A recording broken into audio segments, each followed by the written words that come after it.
Hi there YouTube. Today the Catholic Church has released a new set of sins to tell you what else you should avoid if you want to not have an eternity of terrible torment and anguish.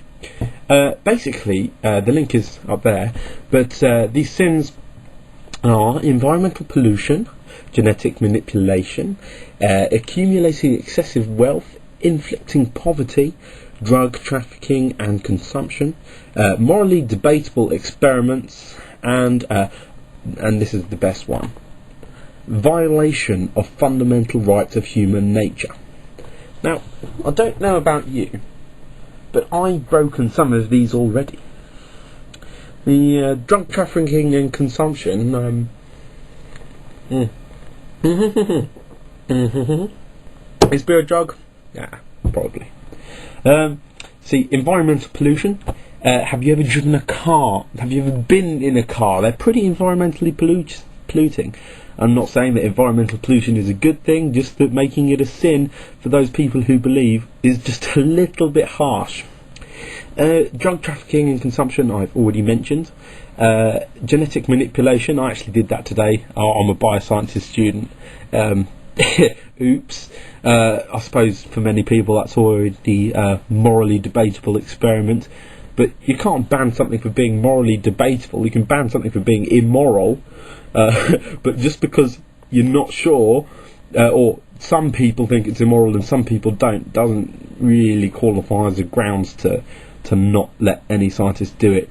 For example, if you have to kill one fetus that was grown in a test tube anyway in order to grow stem cells to fix thousands of people who are paralysed from the waist down, or something like that, is that really moral? Well, it's morally debatable, so it's banned. Accumulating excessive wealth is the only one that I'd really like to do. It's also the only one I probably can't do. I can see their point, but really it's not a sin, because other people, because you provide a service that other people need. And as I said, inflicting poverty is a really good one, actually. And violation of fundamental rights of human nature is a pretty funny one for them to come up with, considering that by far the biggest breakers of this sin are the Catholic Church themselves, in denying that homosexuals should be allowed to have sex. I think that's a pretty big violation of the fundamental rights of human nature. Of course, many of you will not agree, but then many of you are idiots. For me, this sums up the Church pretty well. About 2 out of 7 of these are really good ideas, and that's pretty much what the Church does. 2 out of 7 things it does are brilliant and good for humanity, and unfortunately the other 5 are to do with guilt, threats, and general horribleness. Now, what I think we need is a new kind of church.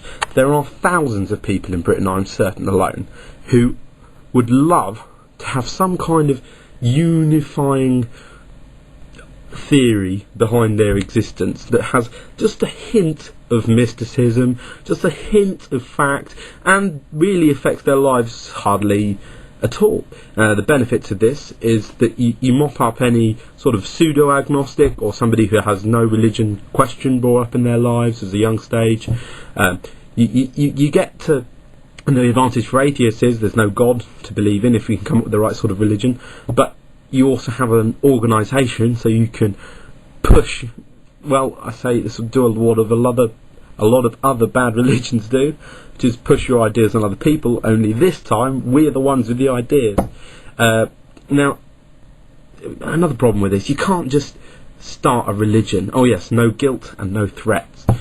So it's going to be really hard to spread this new religion without any guilt or threats, and with just very low level interference in people's lives.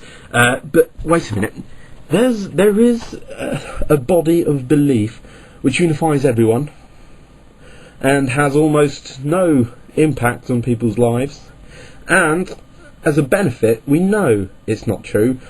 Okay, we know it's a fictional religion, but this fictional religion has a lot of benefits, so if you just make it non-fictional.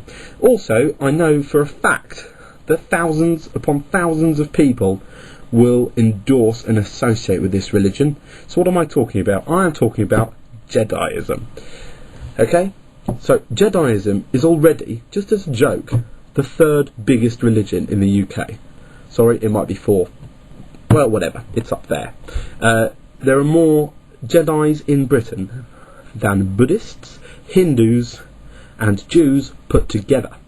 So I already know that people associate with this, and the generalised join everything together as part of some big wishy-washy force thing, I'm sure will appeal to a lot of people. It's enough to appeal to agnostics and atheists, because, you know, and hopefully has enough mysticism to appeal to people who would otherwise be faced with the choice of Islam, Christianity, or some other bullshit cult like Scientology. Okay, so pretty much my message to you today is break as many of these new sins as you can, apart from inflicting poverty and environmental damage, and the other one is join Jediism. Join it now.